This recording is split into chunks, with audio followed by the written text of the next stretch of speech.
উচ্চ মূল্যস্ফীতি, বিনিয়োগের স্থবিরতা, ব্যাংকের তারল্য সংকট, নতুন কর্মসংস্থান তৈরি না হওয়া, জিডিপির প্রবৃদ্ধি ৬% থেকে কমতে কমতে ৩.৪৯% নেমে আসা কোনোটাই অর্থনীতিতে ভালো বার্তা দেয় না। আমদানি রপ্তানির হিসাব বলে ২০২৫-২৬ অর্থ বছরের প্রথম 10 মাসে বাণিজ্য ঘাটতি $22.21 বিলিয়ন, অর্থাৎ আমদানি অনেক বেশি কিন্তু রপ্তানি কম। মাননীয় স্পিকার, এখানে আরেকটা সুখবর অবশ্য আছে সরকারের জন্য।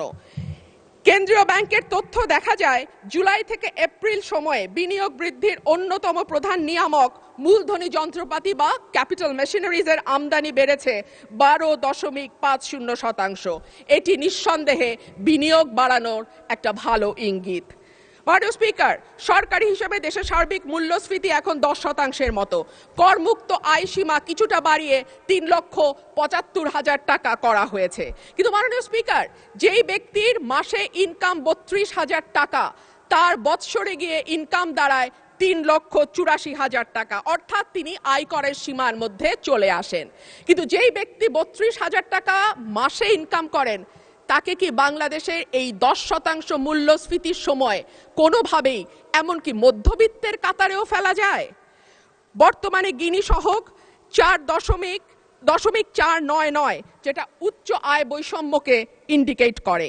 মোট সম্পদের 58% মালিকানা 10% মানুষের হাতে এবং শীর্ষ 1% ধনীর হাতে যাচ্ছে 1/4 টোটাল সম্পদ।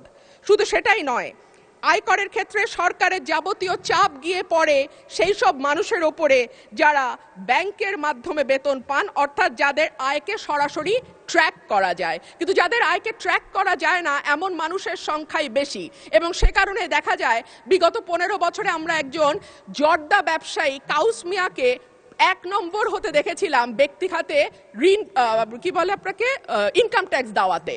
কিন্তু আমরা তো জানি যে বাংলাদেশে ওনার চেয়েও আরো অনেক অনেক অনেক বেশি ধনী ব্যক্তি আছেন, কিন্তু তাদের কাউকে কিন্তু 1 নম্বর করদাতা হিসাবে পাওয়া যায় নাই। অন্যান্য বারের মতো এবারও বাজেটে আয়কর সহ প্রত্যক্ষ করের হিস্সা 1/3 রাখা হয়েছে, অর্থাৎ বাকি 2/3 পরোক্ষ কর। ধনী গরিব সব মানুষের উপর সমানভাবে প্রযুক্ত হওয়া পরোক্ষ কর অবশ্যই ন্যায্যতার পরিপন্থী। আর সে কারণেই আমাদের মতো অর্থনীতির দেশগুলোকে সাধারণত প্রত্যক্ষ এবং পরোক্ষ করের অনুপাত 50-50 রাখা হয়।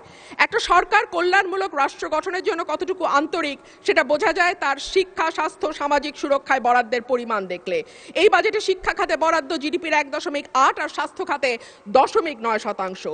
বিশ্ব স্বাস্থ্য সংস্থার মতে বাংলাদেশের মতো দেশে জিডিপির অন্তত 5% স্বাস্থ্য খাতে ব্যয় হওয়া উচিত, আর ইউনেস্কোর মতে সেটা 6%।